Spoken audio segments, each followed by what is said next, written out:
Satnam Yogis, how are you? I hope you're feeling great.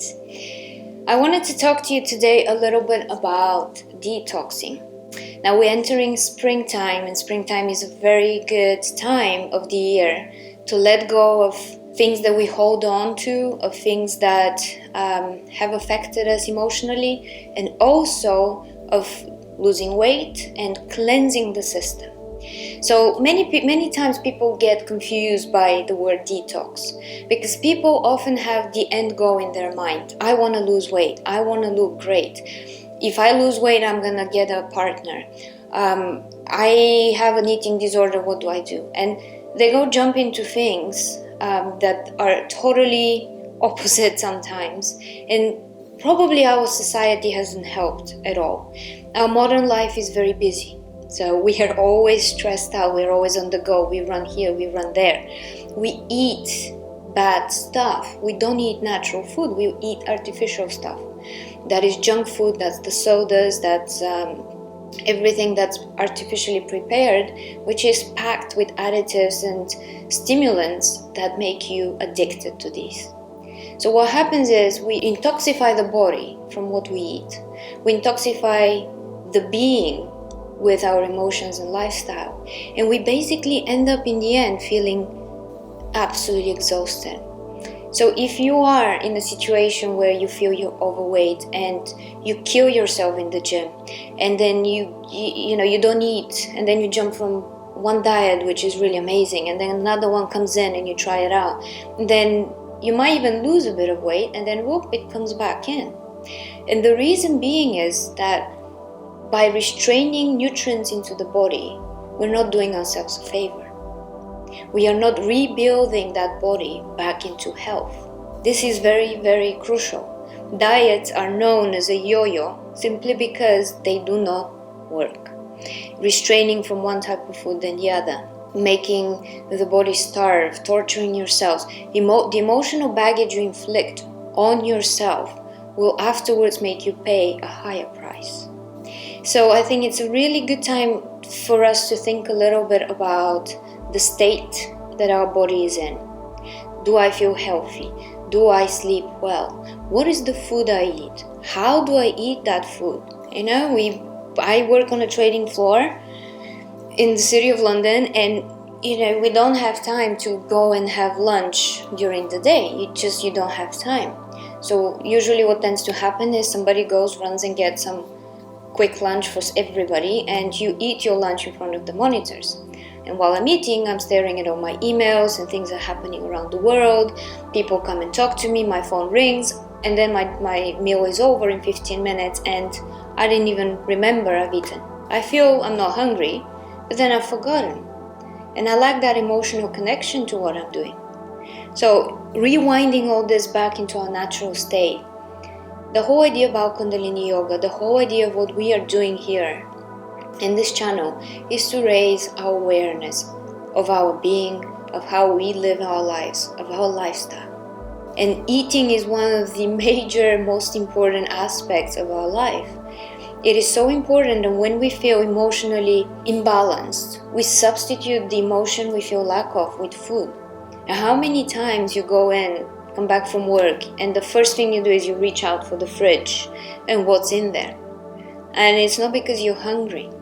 It's because you feel that there is something missing. It's a void within you in respect of what it's causing it. And then you're reaching out for more food. And then the worst part is that the food industry has created this plethora of artificial food that is not doing you any favor either. Because sugar, the refined wheat and carbs we eat, the toxic junk food that we stuff ourselves with, they are very addictive, and they have that spike of euphoria when you eat it and you feel really good, like chocolate.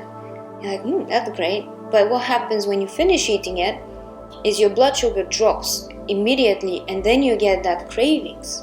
So when the body is out of balance and when the mind is not in balance either, then we get this erratic behavior, and we can't even explain it to ourselves. You start eating, and then you eat more, and then you start overeating, and the body can't handle it. Now, if you're young and this is just the beginning and you feel this way, your body can probably take it for a bit longer. But if you've been doing this for 10, 20, 30 years, then probably the body is very tired.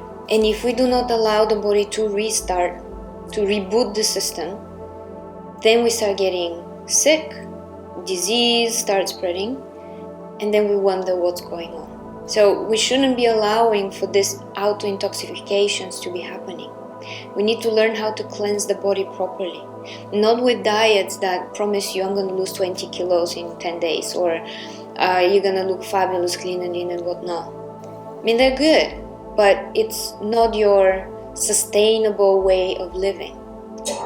However, if you learn how to detox, how to manage your conscious way of eating and appreciation for the food, for choosing the right foods, for understanding how the body tells you what type of food you need, then you actually do stand a chance of rebooting it all. And the detox part is exactly this. Gives it a break so that the kidney, the liver, the skin, the lungs, they all start excreting the toxins out of the body. And depending on how strong of the detox process you choose to do, it can be probably slightly, how should we say this, unpleasant in the beginning, because there are symptoms for that, and it depends also how toxic your body is. But if you push through this and if you allow your body to clean, then your body will return back the favor by acknowledging you as to what you need and what it needs to feel good and maintain a good, healthy vehicle. Now, I'm sure you've heard about alkaline versus acidic. And it's a very key concept, because when we smoke, drink alcohol, when we eat wheat, all of these are very acidic foods. They go in the body, we acidify the body, and what happens is that all the bacteria, they love this stuff. They go, ooh, it's acidic place, I'm gonna now grow. And that's how we start getting disease.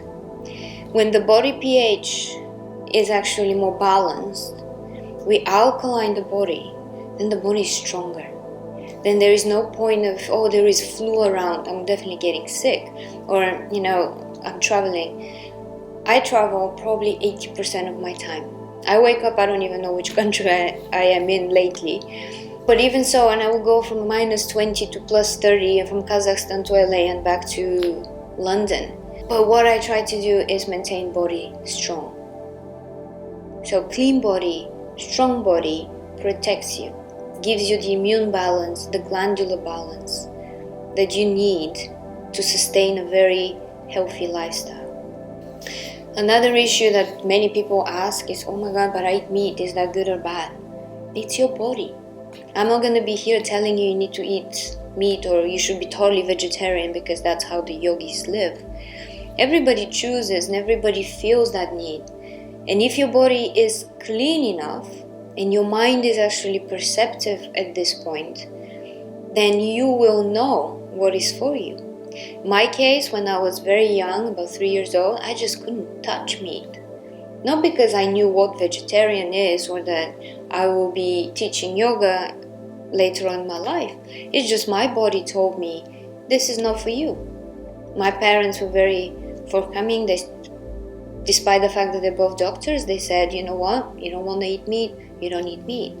And here I am, years later, have built my entire life on vegetarian food and I still feel great. But that's my body. And if you enjoy your meat and that's something you are so accustomed to, then you have to continue doing what you feel. But what's crucial is that you know what is really bad for you. What are the big enemies that you need, that we all have around us? Because we're brainwashed. We're being told, oh, this is a fat-free yogurt and this is a gluten-free bread. And we just go for it because I feel good. I'm actually buying something healthy. But the problem is it's not. If it's man-made, if it went into a factory, if it's packaged, then it's full of stuff you don't want to even touch. So I want to leave you with this. We will go through several videos on how to detox, what are the enemies that we have in the current modern world, yoga that it can help. So I just want to tell you something very exciting as well that just happened in my life. My book is coming on the market very soon. It's a work of 10 years of my experiments and my learning of nutrition and detox. And in my life, I've struggled a lot. I've struggled to maintain weight, I've struggled to lose weight, I've struggled so much because I never really had time. So my life is so fast-paced and I'm constantly flying different geographies and eating different foods that suddenly my body just started complaining. And no matter how much I go to the gym and how much I train and how much I read and whatever it was, it just didn't go. And I've probably tried every diet on the planet, and I've probably consulted many experts. And you know what I found?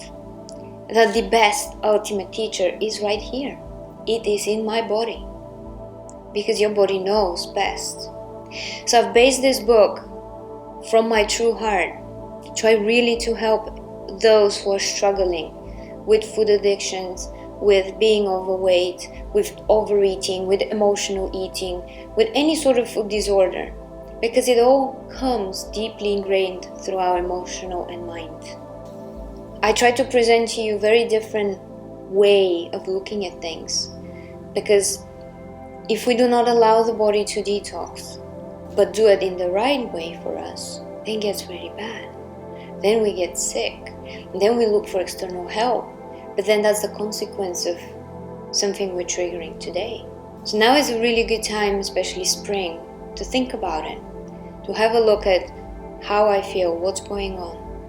And in the book, I go into quite a bit of detail about different yogic detoxes. So starting with the fast, which is probably the most severe and kind of punchy way of detoxing, to a system that has been proven for hundreds of years, done in India for so many years. And that is really working magic. It's a 40-day program. It's based on specific way of eating, so you're never going to be even hungry, but you're going to alkaline your body. And then there is the yoga aspect of this, because when you combine both of them, your lifestyle and your yoga practice, that's where you reach the true potential. That's where you have the real tools to address the issue and to shift the bad habits. It's such an exciting time for me. I can't even explain to you. It's been 10 years of a lot of different experiences and a lot of research that I put together in this book so that I can really help those that need it. It is a marvelous transformation. You will naturally drop weight and you will see the results immediately without having the need to starve or to get the body exhausted. Because we all live in a busy life. I can't just drop my work and say, okay, I'm detoxing. I'll see you in 40 days. Maybe you can. My boss definitely not gonna be happy with it. So this is a good one that you can actually incorporate right into your life. And it will teach you so much about your body, about how to maintain that body, how to understand your body. And once you finish these 40 days, then you'll feel lighter, more energized, looking great, and you will have rid yourself of any addiction that has accumulated by using the wrong foods. It's really a tremendous program, works miracles. We have so many people who've tried it, who've stayed with it, who've persevered and had amazing results. And the beautiful thing is, after you finish it, you don't have that massive craving and yo-yo effect because you're not doing a diet. That's the essential part. We're not here to lose weight. We're here to clean ourselves, to restart the system, to allow the organs to relax. They need their own downtime as well, just like all of us. I will leave you with this, but if you are interested in this program and you would like to stay in touch, sign up below on the link and we'll keep you posted when the book is out. Such an exciting times. I hope to see you soon. Sat Nam and have a great day.